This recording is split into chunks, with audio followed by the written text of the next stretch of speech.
તો સુરત શહેરમાં ફરી એકવાર વરસાદી માહોલ જામ્યો છે। ઉધના, પાંડેસરા, ડિંડોલી, વેસુ સહિતના વિસ્તારોમાં વહેલી સવારથી ધોધમાર વરસાદ વરસી રહ્યો છે। કાળા ડિબાંગ વાદળો વચ્ચે ઉધનામાં ભારે વરસાદ જોવા મળ્યો, જેના કારણે રસ્તાઓ પર પાણી ભરાવાની સમસ્યા સર્જાઈ। હવામાન વિભાગે શહેરમાં ભારેથી અતિ ભારે વરસાદની આગાહી વ્યક્ત કરી છે।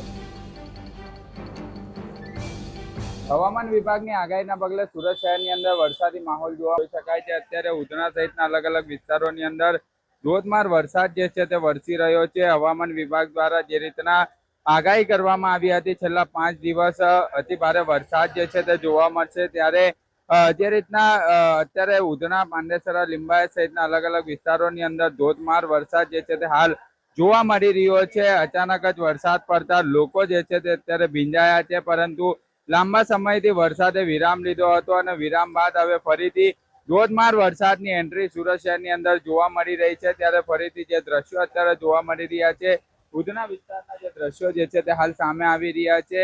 ઉધના, પાંડેસરા, વેસુ, પીપલોદ, અઠવાલાઈન સહિતના અલગ અલગ વિસ્તારોની અંદર અત્યારે ધોધમાર વરસાદ જે છે તે વરસી રહ્યો છે અને તેના કારણે અત્યારે ઠંડક જે છે તે અનુભવ જોવા મળી રહ્યો છે। પરંતુ જે રીતના હવામાન વિભાગ દ્વારા આગાહી કરવામાં આવી હતી અને આગાહીના પગલે સુરત શહેરના અલગ અલગ વિસ્તારોની અંદર અત્યારે ધોધમાર વરસાદની એન્ટ્રી થઈ ચૂકી છે। જે રીતના અત્યારે વરસાદ વરસી રહ્યો છે ઉધના વિસ્તારની અંદર અને અલગ અલગ વિસ્તારોમાં જે છે તે વરસાદી માહોલ હાલ જોવા મળી રહ્યો છે। હવામાન વિભાગ દ્વારા આગાહી કરી હતી, બીજી તરફ સુરત જિલ્લાની અંદર પણ છૂટો છવાયો વરસાદ જોવા મળી રહ્યો હતો, ત્યારે કેટલાક વિસ્તારોની અંદર છૂટો છવાયો વરસાદ તો કેટલાક વિસ્તારોની અંદર ધોધમાર વરસાદ જે છે તે વરસી રહ્યો છે। હાલ ઉધના વિસ્તારમાં ધોધમાર વરસાદની એન્ટ્રી ફરી થઈ ચૂકી છે। કાળા ડિબાંગ વાદળો વચ્ચે વરસાદ જે છે તે જોવા મળી રહ્યો છે, ત્યારે અત્યારે વરસાદ પડતાની સાથે લોકો છત્રી અને રેનકોટનો સહારો લેતા પણ નજરે પડી રહ્યા છે, કારણ કે લાંબા સમયથી વરસાદે